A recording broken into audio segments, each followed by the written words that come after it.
ಶ್ರೀ ಗುರುಭ್ಯೋ ನಮಃ. ಭವಿಷ್ಯ ಮಹಾಗಣಪತಯೇ ನಮಃ. ನಮಸ್ಕಾರ. ನಾನು ಡಾಕ್ಟರ್ ವಿಶ್ವನಾಥ್ ಭಾಗವತ್, ಜ್ಯೋತಿಷಿ. ಸ್ನೇಹಿತರೆ, ಪ್ರತಿ ತಿಂಗಳದಂತೆ ಈ ತಿಂಗಳೂ ಕೂಡ ಮಾಸ ಭವಿಷ್ಯ. ಯಾವುದೇ ಗಿಮಿಕ್ಗಳು ಬೇಡ, ಸುಳ್ಳು ಭರವಸೆಗಳು ಬೇಡ. ಸಿಂಪಲ್ ಆಗಿರ್ತಕ್ಕಂತಹ ಜೀವನವನ್ನು ನಡೆಸ್ಕೊಂಡು ಹೋಗೋದಕ್ಕೆ ಏನು ಬೇಕು ಅನ್ನುವಂಥದ್ದು. ಇಲ್ಲಿ ನಾನು ಹೇಳಿರ್ತಕ್ಕಂಥದ್ದೆಲ್ಲವೂ ನಿಮಗೆ ವರ್ಕ್ ಆಗತ್ತೆ. ಆದರೆ ನಿಮಗೊಂದು ಭಯ. ಉದಾಹರಣೆಗೆ, ಇನ್ವೆಸ್ಟ್ಮೆಂಟ್ ಮಾಡಬೇಕು ಅಂದರೆ ಎಲ್ಲಿ ಲಾಸ್ ಮಾಡ್ಕೊಂಡ್ಬಿಡ್ತೀನೋ ಅನ್ನೋ ಭಯ, ಅಥವಾ ಯಾವುದೋ ಒಂದು ಹೊಸ ಪ್ರಯತ್ನವನ್ನು ಮಾಡಿ ಅಂತ ಹೇಳಿದಾಗ ಇದಾಗತ್ತೆ ಅಂತ ಹೇಳಿದ್ರೆ ಅದಕ್ಕೆ ನಿಮಗೆ ಭಯ. ಯಾವುದೇ ಇರ್ಬೋದು, ಅಥವಾ ಅದಕ್ಕೊಂದು ಪರಿಹಾರ ಮಾಡ್ಕೊಂಡು ಮುಂದುವರಿದೆ ಅಂತ ಹೇಳಿದ್ರೆ ನಿಮಗೆ ಭಯ ಆಗುತ್ತೋ ಇಲ್ವೋ ಅನ್ನುವಂತಹ ಭಯದಲ್ಲಿರ್ತೀರ. ಭಯ ಬೀಳೋದ್ರಿಂದ ಯಾವುದೂ ಆಗೋದಿಲ್ಲ. ಮನುಷ್ಯ ತನಗೆ ಸಿಕ್ಕಿರ್ತಕ್ಕಂತಹ ಒಂದು ಜೀವನವನ್ನು ಸದುಪಯೋಗ ಮಾಡಿಕೊಳ್ಬೇಕು. ನಾಳೆ ಬದುಕ್ತೀವ ಅಂತ ಕೇಳಿದ್ರೆ ನಮಗೆ ಗೊತ್ತಿಲ್ಲ, ಬಟ್ ಇರೋಷ್ಟು ದಿನ ಖುಷಿಯಾಗಿರಬೇಕು. ನಾವೇನು ಮಾಡ್ಬಿಡ್ತೀವಿ, ನಮಗಿರುವಂತಹ ಭಯದಿಂದಾಗಿ ಆ ಭಯವನ್ನು ಹೋಗಲಾಡಿಸ್ಕೊಳ್ಳೋದಕ್ಕೆ ಯಾವುದೋ ಬೇಡದೇ ಇರತಕ್ಕಂತಹ ವಿಚಾರಗಳಿಗೆ, ಅನ್ವಾಂಟೆಡ್ ಥಿಂಗ್ಸ್ಗಳಿಗೆ ನಮ್ಮನ್ನು ನಾವು ಒಳಪಡಿಸ್ಕೊಂಡ್ಬಿಟ್ಟಿರ್ತೇವೆ. ಉದಾಹರಣೆಗೆ, ಕೆಲಸ ಮಾಡೋದಕ್ಕೆ ಭಯವಾಗತ್ತೆ, ಅಥವಾ ಯಾವುದೋ ಒಂದು ಹೊಸದಾಗಿ ಎಕ್ಸ್ಪೆರಿಮೆಂಟ್ ಮಾಡೋದಕ್ಕೆ ಭಯವಾಗತ್ತೆ. ಉದಾಹರಣೆಗೆ, ದುಡ್ಡು ಇನ್ವೆಸ್ಟ್ಮೆಂಟ್ ಮಾಡಿದ್ರೆ ನಿಮ್ಗೆ ಹಣ ಬರುತ್ತೆ, ಅಥವಾ ನಿಮ್ಮ ಶ್ರಮವನ್ನು ನೀವಲ್ಲಿ ಇನ್ವೆಸ್ಟ್ಮೆಂಟ್ ಮಾಡಿದ್ರೆ ನಿಮಗೆ ಅದಕ್ಕೆ ರಿಸಲ್ಟ್ ಬರುತ್ತೆ. ನಮಗೆ ಇನ್ವೆಸ್ಟ್ಮೆಂಟ್ ಮಾಡೋಕ್ಕೆ ಭಯ. ಹಣವನ್ನು, ವಸ್ತುವನ್ನು, ಶಕ್ತಿಯನ್ನು ನಮ್ಗೆ ಇನ್ವೆಸ್ಟ್ಮೆಂಟ್ ಮಾಡೋಕ್ಕೆ ಭಯ. ಯಾಕೆ ಅಂತಂದ್ರೆ ನಾವಿಲ್ಲಿ ಕಳ್ಕೊಂಡ್ಬಿಡ್ತೀವೋ ಅನ್ನುವಂಥದ್ದು. ಇರುವಷ್ಟದ್ರಲ್ಲೇ ನಾವು ಸೇಫ್ ಆಗಿದ್ಬಿಡೋಣ, ನಾವು ಯಾವುದೇ ರೀತಿ ಹೊಸ ಹೊಸ ಎಕ್ಸ್ಪೆರಿಮೆಂಟ್ಗಳು ಬೇಡ ಅನ್ನುವಂಥದ್ದು. ಎಕ್ಸ್ಪೆರಿಮೆಂಟ್ ಯಾವಾಗ ಮಾಡಬೇಕು ಅಂತಂದರೆ ದೈವ ಬಲ ಇದೆಯಾ ಅಂತ ತಿಳಿದುಕೊಂಡು ಮಾಡಬೇಕು. ಆವಾಗ 200% ಸಕ್ಸಸ್ ಸಿಗತ್ತೆ. ಇಲ್ಲದೆ ಹೋದ್ರೆ ನಾವು ಯಾವುದೋ ಬೆಳೆದಿರ್ತಕ್ಕಂತಹ ವ್ಯಕ್ತಿಯನ್ನು ನೋಡಿಕೊಂಡು, ಉದಾಹರಣೆಗೆ ರೀಲ್ಸಲ್ಲಿ ನೋಡ್ತಾ ಇರ್ತೀವಲ್ಲ, ಆ ವ್ಯಕ್ತಿ ಹಾಗೆ ಬೆಳೆದ, ಹೀಗೆ ಬೆಳೆದ ಅನ್ನುವಂಥದ್ದು ಒಂದು ನಿಮಗೆ ಮಾರಲ್ ವಿಡಿಯೋ ಆಗಿದ್ದರೆ, ಮಿಕ್ಕಿದ್ದು 99 ಬರೋದೆಲ್ಲವೂ ಕೂಡ ನಿಮಗೆ ಟೈಮ್ ಪಾಸ್ ವಿಡಿಯೋಗಳಾಗಿರುತ್ತೆ. ಅವ್ರು ದುಡ್ಡು ಮಾಡ್ಕೊಂಡು ಹೋಗ್ತಾರೆ, ಅವ್ರು ಬೆಳೀತಾರೆ. ಬಟ್ ನೀವು ಯಾವಾಗ ಬೆಳಿತೀರಾ? ನೀವು ಬೆಳಿಬೇಕು. ನೀವು ಬೆಳೆದು ನಿಮ್ಮನ್ನು ಯಾರು ಅಪಹಾಸ್ಯ ಮಾಡಿದ್ರೋ, ನಿಮ್ಮನ್ನು ಯಾರು ದೂಷಣೆ ಮಾಡಿದ್ರೋ, ನಿಮ್ಮನ್ನು ಯಾರು ಬಿಟ್ಟು ಹೋದ್ರೋ, ಅವರು ಪುನಃ ನಿಮ್ಮ ಹತ್ರಕ್ಕೆ ಬಂದು ನಿಮ್ಮನ್ನು ಕ್ಷಮೆ ಕೇಳೋ ರೀತಿನಲ್ಲೋ, ಅಥವಾ ನಿಮ್ಮನ್ನು ಪ್ರೈಸ್ ಮಾಡೋ ರೀತಿನಲ್ಲೋ, ನಿಮ್ಮನ್ನು ಹೊಗಳುವಂತಹ ರೀತಿಯಲ್ಲಿ ನೀವು ಬಾಳಿ ಬದುಕಬೇಕು. ಕ್ಷಮೆ ಕೇಳಬೇಕು ಅಂದರೆ ನಾಟ್ ಇನ್ ಬ್ಯಾಡ್ ವೇ. ಅವರು ನಿಮ್ಮನ್ನು ನೋಡಿ ವಾಹ್ ಅದ್ಭುತ ಅನ್ನುವಂತಹ ಮಟ್ಟಕ್ಕೆ ನೀವು ಬೆಳಿಬೇಕು. ಅದಕ್ಕೆ ದೈವ ಬಲ ಬೇಕು. ಅದಕ್ಕೆ ಯಾವುದೇ ರೀತಿಯಾದಂಥ ಹಿಂಜರಿಕೆ ಬೇಡ. ಅದು ವಿದ್ಯೆಯಲ್ಲಿರಲಿ, ಉದ್ಯೋಗದಲ್ಲಿರಲಿ, ವ್ಯಾಪಾರದಲ್ಲಿರಲಿ, ಯಾವುದರಲ್ಲಾದರೂ ಕೂಡ ನಿಮಗೆ ಹಿಂಜರಿಕೆ ಅನ್ನುವಂಥದ್ದು ಬೇಡ. ಬಿಟ್ಟು ಹೋದಂತಹ ವ್ಯಕ್ತಿಗಳು ನಿಮ್ಮನ್ನು ನೋಡಿ ಆಮೇಲೆ ದುಃಖ ಪಡಬೇಕು. ಅಯ್ಯೋ, ನಾನು ಇಂಥ ವ್ಯಕ್ತಿನ ಬಿಟ್ಬಿಟ್ಟು ಬಂದನಲ್ಲ. ಅದು ಪ್ರೀತಿನಲ್ಲಿರಲಿ, ಅಥವಾ ಯಾವುದೋ ಒಂದು ಕೆಲಸದಲ್ಲಿರಲಿ, ಇಂಥ ವ್ಯಕ್ತಿ ನಾನು ಕಳ್ಕೊಂಬಿಟ್ನಲ್ಲ ಅನ್ನುವಂತಹ ನೋವು ಅವ್ರಿಗೆ ಉಂಟಾಗಬೇಕು. ಆ ರೀತಿಯಲ್ಲಿ ನೀವು ಬೆಳಿಬೇಕು. ಯಾರೋ ಬಿಟ್ಟು ಹೋದ್ರು ಅಂದ ತಕ್ಷಣ ಗುರುಳೇ ನಾನು ಅವ್ರು ಬಿಟ್ಟು ಹೋಗ್ಬಿಟ್ರು ಸಿಗ್ತಾರಾ? ನೋ, ಬೇಡ. ಅವರು ನಿಮ್ಮನ್ನು ಬಿಟ್ಟು ಹೋದೆ ಅಂತ ಪಶ್ಚಾತ್ತಾಪ ಪಡೋ ರೀತಿಯಲ್ಲಿ ನೀವು ಬೆಳೆದು ತೋರಿಸಬೇಕು. ಅದು ಜೀವನ. ಅದಕ್ಕೆ ದೈವ ಬಲ ಬೇಕು. ಅದಕ್ಕೆ ಈ ಜ್ಯೋತಿಷ್ಯ ನಿಮಗೆ ಕಾರಣೀಕರ್ತವಾಗತ್ತೆ. ಹಣ ಕೂಡ ಅವರೆಲ್ಲ ಹಣ ಮಾಡಿಬಿಟ್ರು, ನಾನು ಹಣ ಮಾಡಿಲ್ಲ. ನಾನು ಹಣ ಮಾಡೋದು ಹೇಗೆ? ನೀವು ಲಕ್ಷ್ಮಿ ಅಂದರೆ ಹಣ. ಆ ಹಣವೇ ನಿಮ್ಮನ್ನು ಹುಡುಕೊಂಡು ಬರೋ ರೀತಿಯಲ್ಲಿ ನೀವು ಬೆಳೆದು ತೋರಿಸ್ಬೇಕು. ಅದಕ್ಕೆ ನಿಮ್ಮ ಶ್ರಮ ಅಗತ್ಯ, ದೈವ ಬಲ ಅಗತ್ಯ. ಶ್ರಮ ಹಾಕ್ತೀನಿ, ಗುರುಳೇ ಬೆಳಗ್ಗೆಯಿಂದ ಸಂಜೆವರೆಗೂ ದುಡಿತೀನಿ, ಹಣ ಬರುತ್ತಾ? ಅದು ಬರಬೇಕು ಅಂತಂದರೆ ದೈವ ಬಲ ಇರಬೇಕು. ದೈವ ಬಲ ಇದ್ದರೆ, ದೇವ್ರನ್ನ ನಂಬಿದರೆ, ಯಾರು ಸಕ್ಸಸ್ಸಲ್ಲಿದ್ದಾರೋ, ಯಾರು ಗ್ರೋತಲ್ಲಿದ್ದಾರೋ ಅವರು ದೈವ ಬಲದಲ್ಲಿರ್ತಕ್ಕಂಥವ್ರು. ಯಾವತ್ತೋ ಒಂದು ದಿನ ದೇವರಿಗೆ ನಾವು ಏನೇನು ಸಮರ್ಪಣೆಯನ್ನು ಮಾಡ್ತೇವೆಯೋ ಅದಕ್ಕೆ ತಕ್ಕ ಹಾಗೆ ಕೊಡ್ತಾನೆ. ದೇವ್ರಿಗೆ ಕೊಡುವಾಗಲೂ ನಾವು ಯೋಚನೆ ಮಾಡಿ ಇಷ್ಟೇ ಕೊಟ್ಟರೆ ಅವನು ಅಷ್ಟೇ ಫಲವನ್ನು ಕೊಡ್ತಾ ಹೋಗ್ತಾನೆ. ಚೂರು ದೇವ್ರಿಗೆ ಕೊಡೋಣ ಅಂತ ಯೋಚನೆ ಮಾಡಿದ್ರೆ ದೇವ್ರಿಗೆ ಯಾಕೆ ಅಲ್ವಾ? ಹಾಗೆ ಕೊಟ್ಟರೆ ಅವನು ಅತಿ ಕಡಿಮೆ ಫಲವನ್ನು ಕೊಡ್ತಾ ಹೋಗ್ತಾನೆ. ಎನಿವೆ, ಇದು ಫಿಲಾಸಫಿ ಅಂತ ಅನಿಸ್ಬೋದು, ಆದರೆ ಇದು ಸತ್ಯ.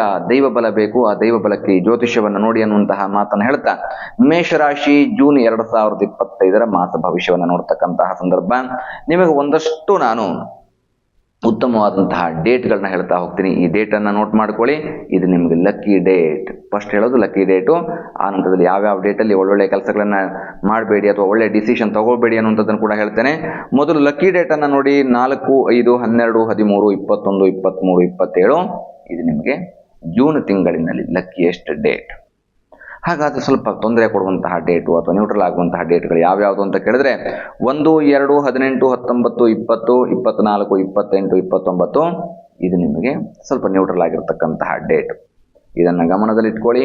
ಈ ಡೇಟ್ ಆಧಾರದ ಮೇಲೆ ನಿಮ್ಮ ಕೆಲಸವನ್ನು ಮಾಡ್ಕೊಳ್ತಾ ಹೋಗಿ. ಇದು ನಿಮಗೆ ಯಶಸ್ಸನ್ನು ಕೊಡುತ್ತೆ. ಇದು ನಂಬರ್ ಅಲ್ಲ, ಗ್ಯಾಮ್ಲಿಂಗ್ ಅಲ್ಲ.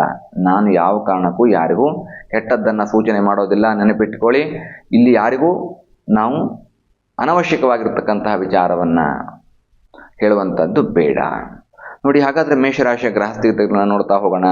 ನೋಡಿ, ಇದು 2ನೇ ಮನೆ ಮತ್ತು ಸಪ್ತಮಾಧಿಪತಿ ಆಗಿರ್ತಕ್ಕಂಥವನು ಧನಾಧಿಪತಿ ಮತ್ತು ಶುಕ್ರ, ಅಂದರೆ ಧನಾಧಿಪತಿ ಆಗಿರ್ತಕ್ಕಂಥವನು ಕಳತ್ರಾಧಿಪತಿ ಆಗಿರ್ತಕ್ಕಂಥವನು ಶುಕ್ರ, ಅವನು 1ನೇ ಮನೆಯಲ್ಲಿದ್ದಾನೆ. ಪಂಚಮಾಧಿಪತಿ ಆಗಿರ್ತಕ್ಕಂತಹ ರವಿ 2ನೇ ಮನೆಯಿಂದ 3ನೇ ಮನೆಗೆ ಹೋಗ್ತಾನೆ. ಬುಧ ಬುದ್ಧಿಕಾರಕನಾಗಿರ್ತಕ್ಕಂಥವನು 3ನೇ ಮನೆಯಿಂದ 4ನೇ ಮನೆಗೆ ಹೋಗ್ತಾನೆ. ಭಾಗ್ಯಾಧಿಪತಿ ಆಗಿರ್ತಕ್ಕಂಥವನು ಗುರು ಮತ್ತು 12ನೇ ಮನೆ ವ್ಯಯಾಧಿಪತಿ ಅವನೇ ಆಗ್ತಾನೆ. ಅವನು 3ನೇ ಮನೆಯಲ್ಲಿದ್ದಾನೆ. ರಾಶ್ಯಾಧಿಪತಿ ಕುಜ ಮತ್ತು ನಿಮಗೆ ಕುಜ ಮತ್ತು ಕೇತು, ಅಂದರೆ ರಾಶ್ಯಾಧಿಪತಿ ಕುಜ ಮಾತ್ರ, ಅವನ ಜೊತೆಗೆ ಕೇತು 5ನೇ ಮನೆಯಲ್ಲಿದ್ದಾರೆ. ರಾಹು ಏಕಾದಶಿ ಶುಭ ಸ್ಥಾನದಲ್ಲಿ, ಶನಿ 12ನೇ ಮನೆಯಲ್ಲಿ. ನೋಡಿ, ಈ ಗ್ರಹ ಸ್ಥಿತಿಗಳ ಆಧಾರದ ಮೇಲೆ ಮೇಷರಾಶಿಯನ್ನು ಪ್ರಿಡಿಕ್ಟ್ ಮಾಡ್ತಾ ಹೋಗಬೇಕು.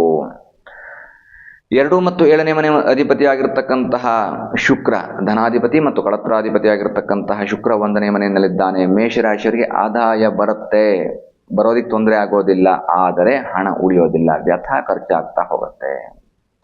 ನೀವು 10 ರೂಪಾಯಿ ಬರುತ್ತೆ ಅಂತಂದ್ರೆ 20 ರೂಪಾಯಿ ಖರ್ಚು ರೆಡಿ ಮಾಡಿ ಇಟ್ಕೊಂಡಿರ್ತೀರಿ. ಇದು ನಿಮ್ಮ ಜಾತಕ. ಜೂನ್ ತಿಂಗಳಿನಲ್ಲಿ ನೀವು ಕೇರ್ಫುಲ್ ಆಗಿರಬೇಕಾಗತ್ತೆ. ನಿಮಗೆ ಅನವಶ್ಯಕವಾದಂತಹ ವ್ಯಥ, ಧನ ವ್ಯಯವಾಗ್ತಕ್ಕಂಥದ್ದು, ಧನ ನಷ್ಟವಾಗ್ತಕ್ಕಂತಹ ಸಾಧ್ಯತೆಗಳಿರುತ್ತೆ. ಇನ್ನು ಪಂಚಮಾಧಿಪತಿಯಾಗಿರ್ತಕ್ಕಂತಹ ರವಿ 5ನೇ ಮನೆಯಲ್ಲಿ, 5ನೇ ಮನೆಯ ಅಧಿಪತಿಯಾಗಿರ್ತಕ್ಕಂತಹ ರವಿ ಆರೋಗ್ಯಾಧಿಪತಿ, ಆರೋಗ್ಯಂ ಭಾಸ್ಕರ ಯಚ್ಚೇತ್, ಅವನು 2ನೇ ಮನೆಯಿಂದ 3ನೇ ಮನೆಗೆ ಹೋಗ್ತಾನೆ. ನೋಡಿ, ರವಿ 3ನೇ ಮನೆಗೆ ಹೋದ್ಮೇಲೆ ಅಂದರೆ ಸೆಕೆಂಡ್ ಹಾಫಲ್ಲಿ ಉತ್ತಮವಾದಂತಹ ಆರೋಗ್ಯವನ್ನು ಪ್ರಾಪ್ತ ಮಾಡ್ಕೊಳ್ತೀರಿ. ಫಸ್ಟ್ ಹಾಫಲ್ಲಿ ನಿಮಗೇನಾಗುತ್ತೆ, ಆರೋಗ್ಯದ ರಿಲೇಟೆಡ್ ಅನವಶ್ಯಕವಾಗಿರ್ತಕ್ಕಂತಹ ಖರ್ಚುಗಳು ಉಂಟಾಗ್ತಕ್ಕಂತಹ ಸಾಧ್ಯತೆಗಳಿರುತ್ತೆ. ಒಂದಷ್ಟು ಎಷ್ಟೇ ಹಣ ಬಂದರೂ ಕೂಡ ಅದನ್ನು ಹಾಸ್ಪಿಟ್ಲಿಗೆ ಇಡುವಂತಹ ಪರಿಸ್ಥಿತಿ ಬರುತ್ತೆ. ಸೊ ಹಾಗಾಗಿ ಹಣದ ವಿಚಾರದ ಬಗ್ಗೆ ಗಮನ ಇರಬೇಕು. ಹಣ ಉಳಿಸ್ಕೋಬೇಕು ಅಂತಂದ್ರೆ ಉತ್ತಮವಾದಂತಹ ಆರೋಗ್ಯವನ್ನು ನೀವು ಕಾಪಾಡಿಕೊಳ್ಬೇಕು. ಇಲ್ಲದೆ ಹೋದರೆ ಲೇಜಿನೆಸ್ಸಿಂದಾಗಿ ಅಥವಾ ನಿಮ್ಮ ಅನಾರೋಗ್ಯದಿಂದಾಗಿ ಅಥವಾ ಮನೆಯಲ್ಲಿರ್ತಕ್ಕಂಥವ್ರು ಯಾರಿಗೋ ತೊಂದರೆ ಆಗಿದೆ ಅನ್ನುವಂತಹ ಕಾರಣಕ್ಕೋಸ್ಕರವಾಗಿ ಪದೇ ಪದೇ ಹಾಸ್ಪಿಟ್ಲಿಗೆ ಹೋಗ್ತೀರಿ. ನೀವು ಕೇಳ್ಬೋದು, ಗುರುಗಳೇ ಹಾಗಾದರೆ ಆರೋಗ್ಯವನ್ನು ಕಾಪಾಡ್ಕೊಳ್ಳೋದಕ್ಕೆ ಹಾಸ್ಪಿಟ್ಲಿಗೆ ಹೋಗೋತ್ತಪ್ಪ ಅಂತ. ಅಲ್ಲ, ಆದರೆ ಅನವಶ್ಯಕವಾಗಿ ಪದೇ ನೀವು ಅನಾರೋಗ್ಯಕ್ಕೀಡಾಗ್ತಾ ಹೋಗ್ತೀರಿ. ಅಲ್ಲಿ ಸುಮ್ಮನೆ ಡಾಕ್ಟರ್ ಹತ್ರಕ್ಕೆ ಹೋಗ್ತೀರಿ, ಡಾಕ್ಟರ್ ಟ್ರೀಟ್ಮೆಂಟ್ ಮಾಡ್ತಾರೆ ನಿಮಗೆ, ಆದರೂ ವಾಸಿ ಆಗೋದಿಲ್ಲ. ಅಥವಾ ಅಲ್ಲಿ ಹೋದರೆ ಏನೂ ಸಮಸ್ಯೆ ಇಲ್ಲ ಅಂತ ಹೇಳ್ತಾರೆ ವೈಜ್ಞಾನಿಕವಾಗಿ, ಆದರೆ ಮೆಡಿಕಲ್ ಏನೂ ಸಮಸ್ಯೆ ಇಲ್ಲ ಅಂತ ಹೇಳಿದ್ರು ಕೂಡ ನೀವು ಸಮಸ್ಯೆ ಮಾತ್ರ ದೂರವಾಗೋದಿಲ್ಲ. ಇದು ಮೇಷರಾಶಿಯವರ ಪರಿಸ್ಥಿತಿ. ಹಾಗಾಗಿ ಉತ್ತಮವಾದಂತಹ ಆರೋಗ್ಯಕ್ಕೆ ದೇಹಕ್ಕೆ ಸರಿಯಾದಂತಹ ಚಿಕಿತ್ಸೆ, ಶುಶ್ರೂಷೆ ಬೇಕು, ವಿಶ್ರಾಂತಿ ಬೇಕು. ಅದೇ ರೀತಿಯಾಗಿ ಅನವಶ್ಯಕವಾಗಿ ಧನವ್ಯಯವಾಗದೇ ಇರ್ತಕ್ಕಂತಹ ರೀತಿಯಲ್ಲಿ ನೋಡ್ಕೊಳ್ಳಿ ಮತ್ತು ಸೂಕ್ತವಾದಂತಹ ಚಿಕಿತ್ಸೆಯನ್ನು ಕೂಡ ತೆಗೆದುಕೊಳ್ಳಿ. ಬುಧ 3ನೇ ಮನೆ ಮತ್ತು 6ನೇ ಮನೆ ಕ್ರಮವಾಗಿ ಅಧಿಪತಿಯಾಗಿರ್ತಕ್ಕಂಥವನು ಬುಧ, ಅವನು 3ನೇ ಮನೆಯಿಂದ 4ನೇ ಮನೆಗೆ ಸುಖಸ್ಥಾನಕ್ಕೆ ಪ್ರವೇಶವನ್ನು ಮಾಡ್ತಾನೆ. ನೋಡಿ, ಸುಖಸ್ಥಾನಕ್ಕೆ ಪ್ರವೇಶವನ್ನು ಮಾಡಿರ್ತಕ್ಕಂತಹ ಬುಧ ಸೆಕೆಂಡ್ ಹಾಫಲ್ಲಿ ನಿಮಗೆ ಉತ್ತಮವಾದಂತಹ ಯಶಸ್ಸನ್ನು ಕೊಡ್ತಾನೆ, ಜಯವನ್ನು ಕೊಡ್ತಾನೆ. ಬುಧನಿಂದ ಬುದ್ಧಿ ಜಾಗೃತವಾಗುತ್ತೆ. ಅಂದರೆ ತೆಗೆದುಕೊಳ್ತಕ್ಕಂತಹ ಡಿಸಿಷನ್ನಲ್ಲಿ, ಆಡುವಂತಹ ಮಾತುಗಳಲ್ಲಿ ಒಂದಷ್ಟು ಸೀರಿಯಸ್ನೆಸ್ ಬರ್ತಾ ಹೋಗುತ್ತೆ. ಅನವಶ್ಯಕವಾಗಿ ಮಾತಾಡೋದಿಲ್ಲ. ಯಾವ ಡಿಸಿಷನ್ ತೆಗೆದುಕೊಳ್ಳಬೇಕು ಅನ್ನುವಂಥ ಐಡಿಯಾ ನಿಮಗೆ ಇರುತ್ತೆ. ತಪ್ಪು ನಿರ್ಧಾರಗಳನ್ನ ತೆಗೆದುಕೊಳ್ಳೋದಿಲ್ಲ. ಮತ್ತು ಯಾವುದೇ ಕಾರಣಕ್ಕೂ ಕೂಡ ಅನವಶ್ಯಕವಾಗಿ ಫಾಲ್ತು ಮಾತುಗಳನ್ನು ಆಡಿ ನಿಮ್ಮ ಸಮಯವನ್ನು ಅಥವಾ ನಿಮ್ಮ ವ್ಯಕ್ತಿತ್ವವನ್ನು ಹಾಳು ಮಾಡ್ಕೊಳ್ಳೋದಿಲ್ಲ. ಮೇಷರಾಶಿಯವರಿಗೆ ಬುದ್ಧಿ ಇಂಪ್ರೂವ್ಮೆಂಟ್ ಆಗುತ್ತೆ. ತುಂಬ ಯೋಚನೆ ಮಾಡಿ, ತುಂಬ ಜವಾಬ್ದಾರಿಯುತವಾಗಿರ್ತಕ್ಕಂತಹ ಮಾತುಗಳನ್ನು ಆಡ್ತಾ ಹೋಗ್ತೀರಿ. ನಿಮ್ಮ ಜೀವನದಲ್ಲಿ ಜಯವನ್ನು, ಯಶಸ್ಸನ್ನು ಗಳಿಸ್ತಾ ಹೋಗ್ತೀರಿ. ಇನ್ನು ಭಾಗ್ಯಾಧಿಪತಿ ಆಗಿರ್ತಕ್ಕಂಥವನು, ವ್ಯಯಾಧಿಪತಿ ಆಗಿರ್ತಕ್ಕಂಥವನು ಗುರು 3ನೇ ಮನೆಯಲ್ಲಿದ್ದಾನೆ. ಗುರು ಬಲ ಇಲ್ಲ, ಗುರುವಿನ ಅನುಗ್ರಹ ಬೇಕು. ಗುರು ಆರಾಧನೆ ಮಾಡ್ಕೊಳ್ಳಿ, ಗುರು ಸ್ತೋತ್ರ ಹೇಳ್ಕೊಳ್ಳಿ, ಗುರು ರಕ್ಷಾ ಯಂತ್ರವನ್ನು ಇಟ್ಕೊಳ್ಳಿ. ಗುರುವಿನ ಅನುಗ್ರಹದಿಂದ ಗುರು ಅನುಗ್ರಹ ರಕ್ಷಾ ಯಂತ್ರ ಅಥವಾ ಗುರು ರಕ್ಷಾ ಯಂತ್ರ ಅದನ್ನು ಇಟ್ಕೊಳ್ಳಿ. ಗುರು ಬಲ ಬರುತ್ತೆ. ಮತ್ತು ಗುರುವಿನ ಆರಾಧನೆ ಮಾಡ್ಕೊಳ್ಳಿ, ಗುರು ಸ್ತೋತ್ರಗಳನ್ನ ಹೇಳ್ಕೊಳ್ಳಿ, ಗುರು ದಕ್ಷಿಣಾಮೂರ್ತಿಯ ಆರಾಧನೆಯನ್ನು ಮಾಡ್ಕೊಳ್ಳಿ. ತುಂಬ ಯಶಸ್ಸನ್ನು ಗಳಿಸ್ತೀರಿ. ಸಕ್ಸಸ್ಸಿಗೆ ಪ್ರಾರಂಭದಲ್ಲಿ ಹೇಳಿದೆ ನಾನು, ನಿಮಗೆ ಸಕ್ಸಸ್ ಬೇಕು ಅಂತ, ಜಯ ಬೇಕು ಅಂತ, ಅದನ್ನು ಕೊಡ್ತಕ್ಕಂಥವನು ಗುರು. ಆ ಗುರುವಿನ ಅನುಗ್ರಹಕ್ಕೋಸ್ಕರವಾಗಿ ನೀವು ಒಂದಷ್ಟು ಗುರು ಪ್ರಾರ್ಥನೆಯನ್ನು ಮಾಡ್ಕೊಳ್ತಾ ಹೋಗಿ, ಆ ಯಶಸ್ಸು ನಿಮಗೆ ಸಿಗ್ತಾ ಹೋಗುತ್ತೆ. ಇನ್ನು ರಾಶ್ಯಾಧಿಪತಿ ಆಗಿರ್ತಕ್ಕಂಥವನು ಕುಜ ಮತ್ತೆ ಅವನ ಜೊತೆ ಕೇತು, ಇಬ್ರು ಪಂಚಮದಲ್ಲಿದ್ದಾರೆ. ಪಂಚಮಾರಿಷ್ಟ. ನೋಡಿ, 5ನೇ ಮನೆಯಲ್ಲಿ ಕುಜ ಇರ್ತಕ್ಕಂಥದ್ರಿಂದಾಗಿ ನಿಮಗೆ ಯಶಸ್ಸು ಸಿಗತ್ತಾ ಅಂತ ಕೇಳಿದ್ರೆ ಒಂದಷ್ಟು ವೇರಿಯೇಷನ್ಗಳನ್ನ ಕಾಣತಕ್ಕಂತಹ ಸಾಧ್ಯತೆ. ಯಾವ್ಯಾವ ವಿಷಯದಲ್ಲಿ ಅಂತಂದರೆ, ವಿವಾಹಾದಿ ಮಂಗಳ ಕಾರ್ಯಗಳು ದೂರವಾಗುತ್ತೆ, ಇನ್ ಟೈಮಿಗೆ ಆಗೋದಿಲ್ಲ. ಅಥವಾ ಅನವಶ್ಯಕವಾಗಿರ್ತಕ್ಕಂಥ ರಕ್ತ ಸಂಬಂಧಿತವಾದ ತೊಂದರೆಗಳು ಬರ್ತಾ ಹೋಗುತ್ತೆ. ಬ್ಲಡ್ ಪ್ಯೂರಿಫಿಕೇಶನ್ ಇರೋದಿಲ್ಲ, ಸ್ಕಿನ್ ಅಲರ್ಜಿಗಳಾಗ್ತಕ್ಕಂತಹ ಸಾಧ್ಯತೆಗಳು, ಇಚಿಂಗ್ ಕಾಣಿಸ್ಕೊಳ್ತಕ್ಕಂತಹ ಸಾಧ್ಯತೆಗಳು ಬರುತ್ತೆ. ಅದೇ ರೀತಿಯಾಗಿ ಭೂಮಿ ವಿಷಯದಲ್ಲಿ ಸಕಾಲಕ್ಕೆ ಮಳೆ ಬರೋದಿಲ್ಲ, ಅಥವಾ ಹಾಕಿರ್ತಕ್ಕಂತಹ ಫಸಲು ಏನಿದೆ ಅದು ನಿಮಗೆ ಸರಿಯಾದಂತಹ ಬೆಲೆಯನ್ನು ಕೊಡೋದಿಲ್ಲ, ಸ್ವಲ್ಪ ಹಿನ್ನಡೆ ಆಗ್ತಕ್ಕಂತಹ ಸಾಧ್ಯತೆಗಳಿರುತ್ತೆ. ಯಾಕೆಂದ್ರೆ ಪಾಪಗ್ರಹ ಕೇತುವಿನ ಜೊತೆಗಿದ್ದಾನೆ, ಪಂಚಮಾರಿಷ್ಟ ಕೇತು. ನಿಮ್ಮ ಯಶಸ್ಸು, ನೀವು ಏನೇ ಪ್ರಯತ್ನವನ್ನು ಪಟ್ಟರೂ ಕೂಡ, ಉದಾಹರಣೆಗೆ ಒಂದು ವಾಹನ ತಗೋಬೇಕು ಅಂತ ಅನ್ಕೊಂಡಿದ್ದೀರಿ, ಅಥವಾ ಹೊಸ ಉದ್ಯೋಗ ಸಿಗತ್ತೆ ಅಂತ ಅನ್ಕೊಂಡಿದ್ದೀರಿ, ಯಾವುದೋ ಹಣ ಬರುತ್ತೆ ಅಂತ ಅನ್ಕೊಂಡಿದ್ದೀರಿ, ಅದೆಲ್ಲವೂ ಕೂಡ ಹಿನ್ನಡೆ ಆಗ್ತಕ್ಕಂತಹ ಸಾಧ್ಯತೆಗಳಿರುತ್ತೆ. ಇನ್ ಟೈಮಿಗೆ ನಿಮ್ಮ ಕೆಲಸಗಳಾಗೋದಿಲ್ಲ. ಏನು ಮಾಡ್ಕೋಬೇಕು ಹಾಗಾದ್ರೆ? ಶನಿ ಕೂಡ 12ನೇ ಮನೆಯಲ್ಲಿದ್ದಾನೆ, 7.5 ಬೇರೆ ಶುರುವಾಗಿದೆ ನಿಮಗೆ ನೋಡಿ. ವ್ಯಯಸ್ಥಾನದಲ್ಲಿ ಶನಿ ಇದ್ದಾನೆ. ಹಾಗಾಗಿ ಶನಿ ಪರಮಾತ್ಮನ ಆರಾಧನೆ, ಹನುಮಾನ್ ಚಾಲಿಸ, ಕಾರ್ಯಸಿದ್ಧಿ ಹನುಮಾನ್ ಮಂತ್ರಗಳನ್ನ ಹೇಳ್ಕೊಳ್ಳಿ.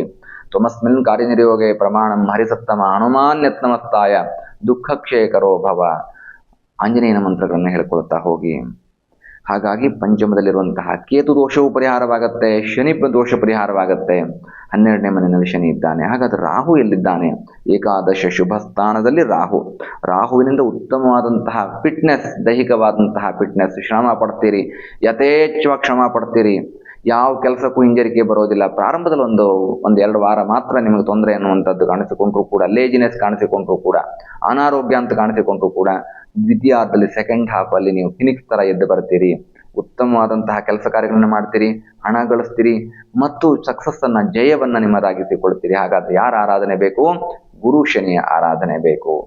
ಲೇಜಿನೆಸ್ ದೂರವಾಗಬೇಕು, ಅನಾರೋಗ್ಯ ದೂರ ಆಗಬೇಕು, ಮತ್ತು ಯಶಸ್ಸು, ಸಕ್ಸಸ್ ಅನ್ನುವಂಥದ್ದು ನಿಮ್ಗೆ ಸಿಗ್ತಾ ಹೋಗ್ಬೇಕು. ಇದು ಒಟ್ಟಾರೆ ಮೇಷರಾಶಿಯವರ ಜೂನ್ ತಿಂಗಳಿನ ಮಾಸ ಭವಿಷ್ಯ. ಹಾಗಾದ್ರೆ ಹೇಳಿದ್ದೆಲ್ಲವೂ ಸತ್ಯವಾಗಬೇಕಲ್ವಾ? ಹಾಗಾದ್ರೆ ನಂಬಿಕೆ ಇಟ್ಟು ಒಂದು ಬೀಜವನ್ನು ಅಥವಾ ಒಂದು ಗಿಡವನ್ನು ನೆಡಿ, ಅದು ಹೆಮ್ಮರವಾಗಿ ಬೆಳೆಯುತ್ತೆ. ಬೆಳಿಬೇಕು ಅಂದ್ರೆ ಏನಾಗಬೇಕು? ಇವತ್ತು ನಾನು ಬರೀ ನೆಡ್ತಾ ಇದ್ದೀನಿ ಅಂತ ಯಾವತ್ತೋ ಫಲ ಕೊಡುತ್ತೆ ಅನ್ನುವಂತಹ ಕಾರಣಕ್ಕೋಸ್ಕರವಾಗಿ ಅದನ್ನು ಕೇರ್ಲೆಸ್ ಮಾಡಬಾರ್ದು. ಇವತ್ತು ನೆಡ್ತಾ ಇದ್ದೀನಿ, ಅದಕ್ಕೆ ನಾನು ಗೊಬ್ಬರ, ನೀರು, ಏನೇನು ಬೇಕೋ ಅದನ್ನೆಲ್ಲವನ್ನ ಹಾಕ್ತಾ ಇದ್ದೀನಿ, ಅದು ಇವತ್ತಲ್ಲ ನಾಳೆ ನನಗೆ ಫಲ ಕೊಡುತ್ತೆ ಅನ್ನುವಂತಹ ನಂಬಿಕೆಯಲ್ಲಿರಬೇಕು. ನಾವು ಅದು ಗೊಬ್ಬರ ನೀರು ಹಾಕೋಕ್ಕೆ ಹಿಂಜರಿಕೆಯನ್ನು ಮಾಡಿದರೆ ಅದು ಫಲ ಕೊಡೋದು ನಿಧಾನ ಆಗ್ಬೋದು, ವಿರಳವಾಗ್ಬೋದು. ಹಾಗಾಗಿ ನಂಬಿಕೆಯೇ ಜೀವನ. ಶ್ರದ್ಧಾಂ ಕಾಮಸ್ಯ ಮಾತ್ರಂ. ನಂಬಿಕೆ ಇಟ್ಟು ಜೀವನದಲ್ಲಿ ಮುಂದುವರಿರಿ. 100-200% ರಿಸಲ್ಟ್ ಸಿಗತ್ತೆ. ನಿಮ್ಮ ಜೀವನದಲ್ಲಿ ಯಶಸ್ಸು, ಸಕ್ಸಸ್ ಅನ್ನುವಂಥದ್ದು ಸಿಗತ್ತೆ. ದೈವ ಬಲ ಇತ್ತು ಅಂತಂದ್ರೆ, ಬೇರೆಯವ್ರು ನೋಡಿ ನೀವು ಯಾವಾಗ ಹೇಳ್ತಿದ್ರಲ್ಲ ಅವ್ರ ತರ ಆಗ್ಬೇಕು ಅನ್ನುವಂಥದ್ದು, ಬಟ್ ಆ ನಿಟ್ಟಿನಲ್ಲಿ ನಮ್ಗೇನು ಕೆಲಸ ಮಾಡೋಕ್ಕಾಗ್ತಿರ್ಲಿಲ್ವೋ ಅದನ್ನ ಮಾಡುವಂತಹ ಧೈರ್ಯ, ಶಕ್ತಿ ಎಲ್ಲವೂ ಕೂಡ ದೈವ ಬಲದಿಂದ ಬರುತ್ತೆ. ಮತ್ತೊಬ್ಬರನ್ನ ನೋಡಿ ಸಮಯ ವ್ಯರ್ಥ ಮಾಡೋದಕ್ಕಿಂತ ನಾವು ನಮ್ಮ ಜೀವನದಲ್ಲಿ ಮುಂದೆ ಹೇಗೆ ಬರಬೇಕು, ಒಳ್ಳೆ ರೀತಿಯಲ್ಲಿ ಸನ್ಮಾರ್ಗದಲ್ಲಿ, ಅಂಡರ್ಲೈನ್ ಮಾಡ್ತಾ ಇದ್ದೀನಿ, ಸನ್ಮಾರ್ಗದಲ್ಲಿ, ಉತ್ತಮವಾದಂತಹ ಮಾರ್ಗದಲ್ಲಿ ಹೇಗೆ ಯಶಸ್ಸನ್ನ ಪಡೆಯಬೇಕು ಅನ್ನುವಂಥದ್ದು ಜ್ಯೋತಿಷದ ಮುಖಾಂತರ ತಿಳಿಯುತ್ತೆ. ದೈವ ಬಲ ಇದ್ರೆ ನಿಮ್ಗೆ ಯಶಸ್ಸು ಸಿಗತ್ತೆ ಅನ್ನುವಂತಹ ಮಾತನಾಡ್ತಾ ಜೂನ್ 2025 ಮೇಷರಾಶಿಯ ಮಾಸ ಭವಿಷ್ಯವನ್ನು ಮುಗಿಸ್ತಾ ಇದ್ದೇನೆ ಸ್ನೇಹಿತರೆ. ಶುಭವಾಗ್ಲಿ. ಶುಭಂ ಭೂಯಾತ್. ಲೋಕಾಹ ಸಮಸ್ತ ಸುಖಿನೋ ಭವಂತು. ಸಮಸ್ತ ಸನ್ಮಂಗಲಾನಿ ಭವಂತು.